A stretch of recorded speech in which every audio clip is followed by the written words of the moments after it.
Hello, you are welcome to today's lesson. For our lesson today, we'll be looking at military rule. And for our objective, we are to identify the leaders of coup d'etat and the names of their regimes. That's what we'll be looking at basically. Okay, so we would want to look at something we left out in last week's lesson. That's the achievement of the current government, the NPP government. We'll consider just few of them. So one of the things they have achieved is that there has been increased in agricultural growth.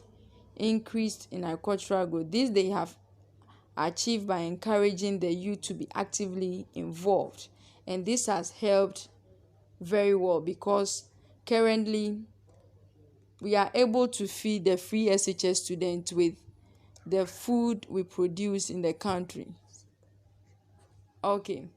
Then 2, they have also performed in the area of interest rates. That is to say that now we pay less on the loans we take.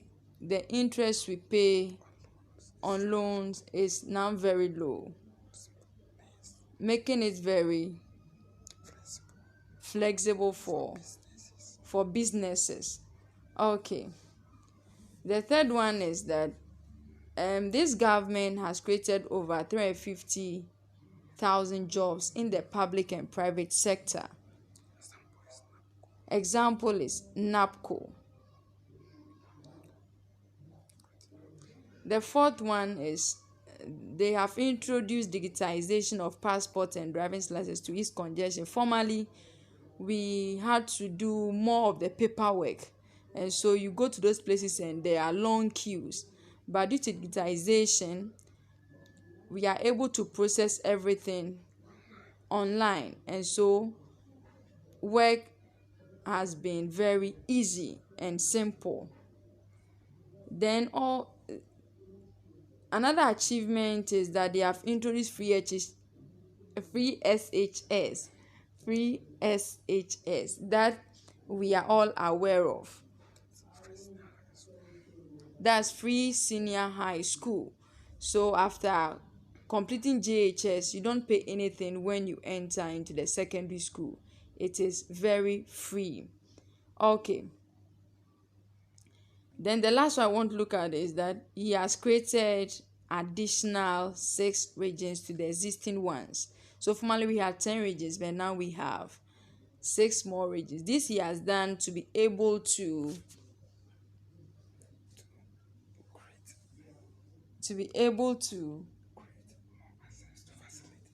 create more access to facilities and development in the country. So these are some of the achievements we can Akufo-Addo's government can boast of. So let us go to today's lesson. So leaders of the coup d'etat since 1966, this is what we are going to look at. Leaders of the established 1966 military coup. Some of the leaders we would be looking at are Colonel E.K. Kotoka, Major A.A. Frifa, Lieutenant General retired J.A. Ankra, and Police Inspector General J.W.K. Halley. But let's look at the various leaders and the years they took their turn in office through military rule. So on the 24th February 24, 1966, we had our first coup d'etat, and we had Joseph Arthur Ankra, who overthrew Dr. Kwame Nkrumah. Then that was followed by April 17, 1967 military coup, but that failed. And so in January 13, 1972, we have Ignatius Kutu Echiampong, who overthrew Kofi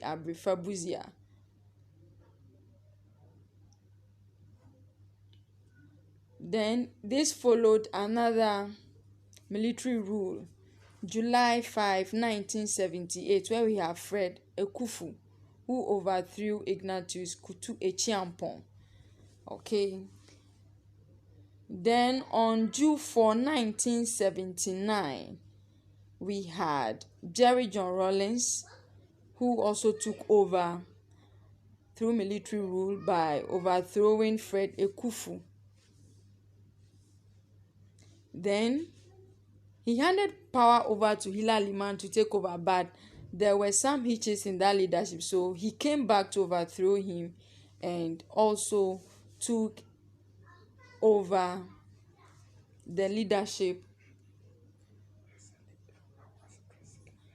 took over as a president through military rule. So in 1981, that's December 31, he took over. So this has been the military rules since 1966.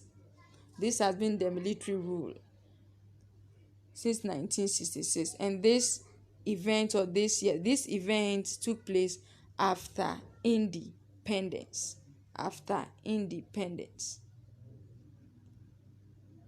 Okay, so briefly for today, this is what we want to look at. And I believe we have gathered some information looking at our leaders who took over through military rule. For our next lesson, we'll be looking at the consequences of military takeovers on Ghana's development, whether it had a positive impact on the country's development or a negative impact. This will be our next topic for next week when we meet.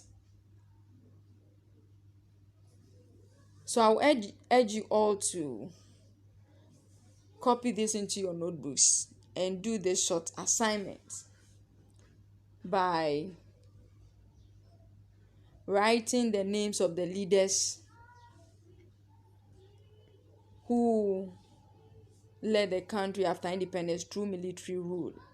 Write the names of 4 of them and the year they took position as president or as leaders of the country. Wish you all the best. Take care. Bye-bye.